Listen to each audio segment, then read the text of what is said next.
आज हमारा टॉपिक है conditions and terms of policy and affects of non compliance. तो हम लाइफ इंश्योरेंस की बात कर रहे थे। उस केस में कुछ कंडीशंस हैं जो हमें फॉलो करनी है। तो कंडीशंस को हमने दो पार्ट्स में डिवाइड किया है, general and specific. General condition की हम बात करेंगे। जनरल कंडीशन में सबसे पहले आता है एज, क्योंकि जो प्रीमियम फिक्स किया जाता है वो एक एज के अकॉर्डिंगली होता है, मेडिकल हिस्ट्री के अकॉर्डिंगली होता है। तो जैसे ज़्यादा एज के लोगों का अगर इंश्योरेंस करवाया जाएगा तो प्रीमियम का रेट थोड़ा सा ज़्यादा होगा। अगर एज कम होगी तो प्रीमियम का अमाउंट थोड़ा सा कम होगा। तो डिपेंड करता है कि लाइफ इंश्योरेंस पॉलिसी, क्योंकि डिफरेंट टाइप्स की पॉलिसी हैं और डिफरेंट टाइप्स के इंश्योरर हैं, तो वो अपना एज के अकॉर्डिंगली अपना एक कैलकुलेटर उनका फिक्स होता है, उसके आधार पर जो है प्रीमियम सेट किया जाता है। तो अगर आप करेक्ट एज नहीं बताते हैं तो ये अपने आप में एक गलत बात है और एक फेक इन्फॉर्मेशन देने के केस में कॉन्ट्रैक्ट कैंसिल भी हो सकता है। और करेक्ट एज हमारी जो है, जो एज बताई गई है, अगर उससे हायर या लोअर पाई जाती है तो वहाँ पर प्रॉब्लमेटिक हो सकता है। मान लीजिए एक इंश्योरेंस कंपनी जो है वो एक मैक्सिमम एज डिसाइड करेगी कि इस एज के बाद हम इंश्योरेंस नहीं लेंगे। तो अगर वो एज, एक्चुअल एज जो है, अगर वो मैक्सिमम एज को पार कर चुकी है और हमने फेक इन्फॉर्मेशन देकर अपना इंश्योरेंस करवाया है तो वो इंश्योरेंस का कॉन्ट्रैक्ट कैंसिल हो जाएगा। और अगर करेक्ट एज जो है हमारी, वो जो एज बताई गई है उसके आसपास है, या ये लगा लीजिए थोड़ा सा चेंज है, तो हमारा जो प्रीमियम होगा वो फिर उसके अकॉर्डिंगली ही चेंज किया जाएगा। तो सही बात तो यही है कि जब भी हम अपनी इंफॉर्मेशन इंश्योरेंस कंपनी को बताएं तो हमारा एज का जो प्रूफ है वो बिल्कुल एग्जैक्ट होना चाहिए और हमारी एज बिल्कुल एग्जैक्ट होनी चाहिए। दूसरी बात कर देते हैं सुसाइड की। बहुत बार देखा गया है कि क्या कि इंडिया में या कहीं पे भी आप चले जाइए तो सुसाइड के केसेस थोड़े से टाइम के हिसाब से बढ़ रहे हैं बिकॉज ऑफ वेरियस रीजंस, चाहे वो लोन का प्रॉब्लम हो, लोगों पर कर्ज हो जाता है, या फिर इमोशनल इंस्टेबिलिटी हो जाती है जिसकी वजह से लोग सुसाइड जैसे रास्ते अपनाते हैं। तो अब सवाल ये पैदा होता है कि क्या लाइफ इंश्योरेंस कंपनीज सुसाइड के केस में होने वाले डेथ क्लेम्स को भी कवरेज देती हैं? देखिए, इसमें दो कॉन्सेप्ट्स हैं। एक जनवरी 2014 से पहले एक प्रोविज़न था कि अगर लाइफ इंश्योरेंस पॉलिसी लेने के 12 महीने के अंदर अंदर अगर एक पर्सन ने सुसाइड कर लिया तो उसका जो क्लेम है वो रिजेक्ट कर दिया जाएगा और उसको कोई क्लेम नहीं मिलेगा। उसके जो बेनिफिशरी हैं या जो नॉमिनी है या जो फैमिली के लोग हैं उनको कोई भी पैसा नहीं मिलेगा। ऐसा इसलिए भी किया जाता था कि लोग, अक्सर क्या होता था कि लोन, पहले लोन उठा लिया जाता था और उसके बाद जो है वो, क्योंकि उनको ये बातें, कुछ बहुत सारी चीज़ें पहले ही क्लियर होती थी कि हम पे नहीं कर पाएंगे, इसलिए वो इस तरीके का जो है सुसाइड अटेम्प्ट करते थे, जिससे कई बार जब डेथ हो जाती थी तो इंश्योरेंस कंपनी के लिए बहुत बड़े लॉस की बात हो जाती थी। तो इसलिए इस तरीके का क्लॉज लाया गया। लेकिन अगर आफ्टर 12 मंथ्स से ऐसा सुसाइड का केस आता है तो उस केस में टर्म्स एंड कंडीशंस के अकॉर्डिंगली जो है वो पेमेंट की जाती थी। लेकिन जब दूसरा जो मैं बता रही हूँ कॉन्सेप्ट, वो है जनवरी 14 के बाद, उसमें कुछ चेंजेस लाए गए कि विद इन 12 मंथ्स अगर सुसाइड कर दिया जाता है तो जैसे पहले वॉइड हो जाता था, अब वॉइड नहीं होता। अब 80% ऑफ द क्लेम, जो भी इंश्योरेंस का अमाउंट है उसका 80% दिया जाएगा। या फिर जो भी ये कह सकते हो कि मान लीजिए आपने यूलिप के अकॉर्डिंगली कोई स्कीम ली है तो उस समय जो फंड्स की वैल्यू है, मार्केट वैल्यू है, उसके आधार पर पेमेंट की जाती थी। ठीक है। और ये जो 80% की बात करें, अगर 80% और सरेंडर वैल्यू, ऑलमोस्ट क्या होता था कि 80% वैल्यू और सरेंडर वैल्यू ऑलमोस्ट सेम होती थी, पर अगर उनमें से जो हायर होगी उसका ही प्रोविज़न था। तो यहाँ पर थोड़ा सा हमें ध्यान देना है कि जो सुसाइडल केस है उस केस में वैसे तो बहुत सारे लोगों के दिमाग में ये प्रश्न उठ सकता है कि सुसाइड के केस में लाइफ इंश्योरेंस कंपनी को कोई क्लेम नहीं देना चाहिए, क्योंकि ये तो एक सोची समझी बात है कि आप लोन्स वगैरह या आपकी कोई और प्रॉब्लम्स हैं जिससे बाहर आने के लिए आप इस तरीके के काम कर रहे हो और उसका जो असर है वो लाइफ इंश्योरेंस कंपनीज पर हो रहा है।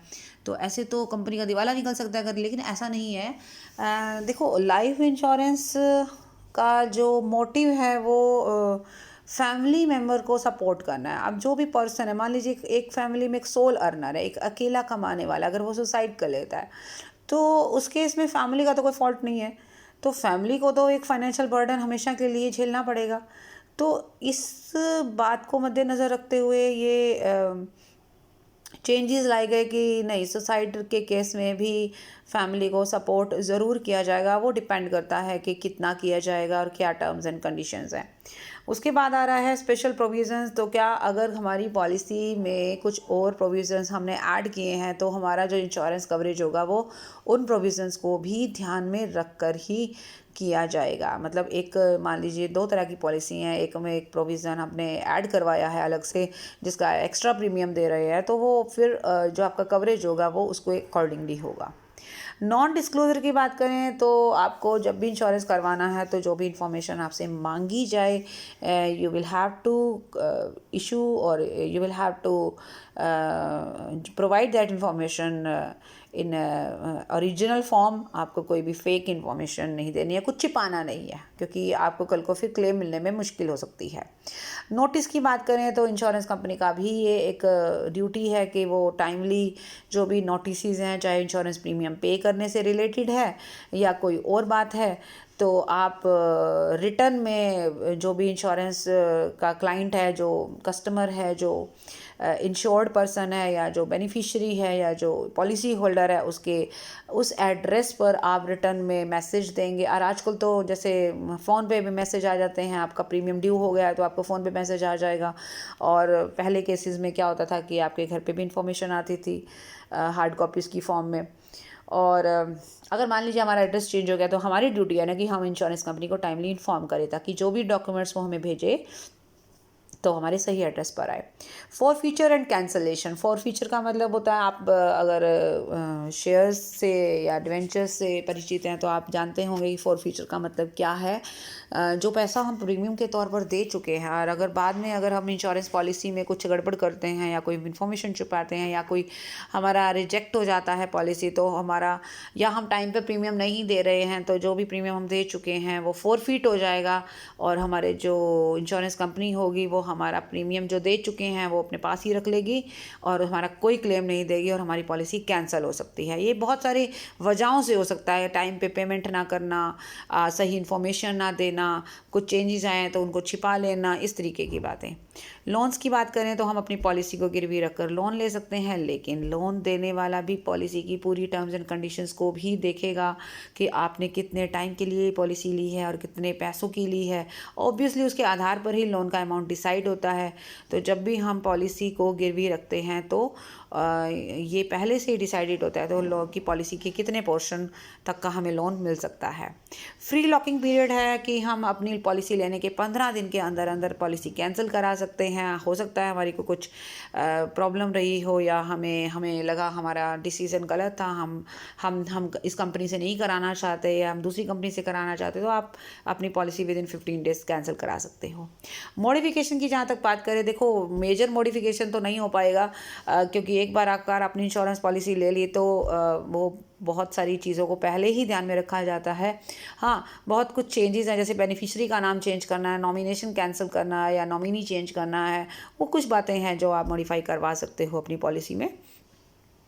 असाइनमेंट एंड नॉमिनेशन की बात करें तो हम अपनी पॉलिसी किसी के नाम ट्रांसफ़र कर सकते हैं थ्रू असाइनमेंट और किसी को नॉमिनी बना सकते हैं थ्रू नॉमिनेशन। ये दोनों टॉपिक अपने आप में एक अलग जगह रखते हैं और इसको हम एक अलग वीडियो में डिस्कस करेंगे। तो यहाँ पर हमने सिर्फ इतना देखना है कि जब हम टर्म्स एंड कंडीशन की बात करते हैं तो टर्म्स एंड कंडीशन में असाइनमेंट एंड नॉमिनेशन भी आता है, जिसके आधार पर हम ये देखते हैं कि हमने अपनी पॉलिसी के लिए किसको नॉमिनी बनाया है, उसके बारे में जानकारी हम इंश्योरेंस कंपनी को देंगे टाइमली। और अगर हम अपनी पॉलिसी किसी के नाम ट्रांसफ़र करना चाहते हैं तो असाइनमेंट के थ्रू होती है, तो ये भी अपने आप में एक इम्पॉर्टेंट कंडीशन है। फिर एलिजिबिलिटी की बात करते हैं। लाइफ इंश्योरेंस कॉन्ट्रैक्ट जो है, और देखिए कोई भी कॉन्ट्रैक्ट हो, बात सिर्फ लाइफ इंश्योरेंस की नहीं है, अगर आप कोई भी कॉन्ट्रैक्ट उठाते हैं, कोई भी कॉन्ट्रैक्ट उठाते हैं तो उस कॉन्ट्रैक्ट की सबसे मेन कंडीशन ही यही होती है कि जो बंदा, जो पर्सन कॉन्ट्रैक्ट में आना चाहता है वो कॉन्ट्रैक्ट के लायक है या नहीं है। तो उसके लिए ज़रूरी है कि वो 18 साल या उससे ऊपर का हो, प्लस में वो मेंटली फिट हो, यानी कि वो मेंटली रिटार्डेड ना हो, वो मेंटली और फिजिकली फिटनेस ज़रूरी नहीं है, मेंटल फिटनेस ज़रूरी है। तो वो कॉन्ट्रैक्ट की कंडीशन समझने लायक हो, प्लस में वो 18 साल से बड़ी उम्र का हो। मेडिकल एग्जामिनेशन की बात करेंगे, क्योंकि लाइफ इंश्योरेंस के लाइफ का सवाल है, तो ऑब्वियसली हमारी लाइफ इंश्योरेंस पॉलिसी हमारी हेल्थ का बाकायदा हिस्ट्री जानना चाहेगी, और अपने जो भी उनके पैनल पे डॉक्टर्स होते हैं उनसे आपका एक सर्टिफिकेट लेगी जो आपकी फ़िटनेस प्रूव करेंगे, और उसी के आधार पर ही आपका प्रीमियम डिसाइड होगा। रिवाइवल ऑफ लैप्स पॉलिसी, आप चाहते हैं आपकी पॉलिसी लैप्स हो गई है बिकॉज आपने शायद कुछ टाइम पहले प्रीमियम देना बंद कर दिया है, तो you can have the right to revive that lapsed policy by requesting that insurance company, और इंश्योरेंस कंपनी के पास पूरा अधिकार है कि वो चाहे तो इस रिक्वेस्ट को रिजेक्ट कर सकती है और चाहे तो इस रिक्वेस्ट को एक्सेप्ट कर सकती है, पर ऐसे नहीं करेगी। ऑब्वियसली वो आपकी एज, आपकी फैमिली आपका जो हेल्थ का हिस्ट्री है, मे बी इन बिटवीन आपको कोई डिसीज़ हो गया हो या कोई और प्रॉब्लम हो गई हो, तो वो आपकी जो भी हेल्थ है उसका एक सेटिस्फैक्ट्री एविडेंस मांगेगी अपने ही डॉक्टर्स के थ्रू। और आप उनका कंपनी का एक बोर्ड होता है, बोर्ड ऑफ जो डायरेक्टर्स होते हैं, या जो भी उन्होंने कुछ लोगों को ड्यूटी पे लगाया है जो इस बात को वेरीफाई करते हैं और अप्रूवल देंगे कि ये पॉलिसी रिवाइव होनी चाहिए या नहीं। करेंसी की बात करें तो कंपनी को आप जो भी पेमेंट करेंगे वो इंडियन करेंसी में देंगे, यानी कि प्रीमियम जो दे रहे हैं, और कंपनी आपको जो आपका क्लेम का पैसा देगी आपके बेनिफिशरी को, या आपको अगर आप मेच्योरिटी के तक आप जिंदा हैं तो वो करेंसी भी इंडियन ही होगी। पेमेंट ऑफ क्लेम की बात करें, टाइमली पेमेंट किया जाएगा। जैसे ही कोई भी प्रॉब्लम आती है, डेथ होती है, तो बेनिफिशरी का ये अधिकार, ये कर्तव्य है, या जो भी नॉमिनी है उसका ये कर्तव्य है कि वो 180 दिन, मैक्सिमम 180 दिन के अंदर अंदर, या तो एज सुन एज पॉसिबल की बात करें तो जल्दी से जल्दी, या फिर मैक्सिमम 180 डेज़ के अंदर अंदर इंश्योरेंस कंपनी को इन्फॉर्मेशन मिल जानी चाहिए, और उसके क्या रीज़न थे डेथ के, और अगर अननेचुरल डेथ है जैसे एक्सीडेंट की हम बात करें तो उसमें पोस्टमार्टम की रिपोर्ट, एफआईआर की कॉपी, ये डॉक्यूमेंट जो भी कंपनी आपसे रिक्वायरमेंट मांगेगी या देगी वो आपको प्रोवाइड कराने हैं। लॉस ऑफ पॉलिसी डॉक्यूमेंट, आपसे अगर पॉलिसी का डॉक्यूमेंट खो जाता है या डिस्ट्रॉय हो जाता है तो आप एक चार्जेस देकर कंपनी को वो पॉलिसी का डुप्लीकेट कॉपी ले सकते हैं। ऑम्बड्समैन वो पर्सन या वो ऑफिशियल जिसकी नियुक्ति सरकार करती है, ताकि अगर इंश्योरेंस के केस में, या मतलब जो भी लाइफ इंश्योरेंस हम करवा रहे हैं उसके केस में अगर बेनिफिशियरी या नॉमिनी या पॉलिसी होल्डर को कोई भी प्रॉब्लम है या उसकी बात नहीं सुनी जा रही है, तो उसके लिए वो इस पर्सन के आगे अपनी कंप्लेंट दे सकता है। And next is governing law. Obviously government के जो भी rules and regulations time to time आते रहते हैं, उनको भी company as well as policy holders जो है फॉलो करेंगे। और ये तो थे हमारे जनरल कंडीशंस। नेक्स्ट आ रहे हैं हमारे specific conditions. Specific condition depend करता है पॉलिसी के टाइप पर और जो पॉलिसी इशू कर रही है कंपनी उस पर।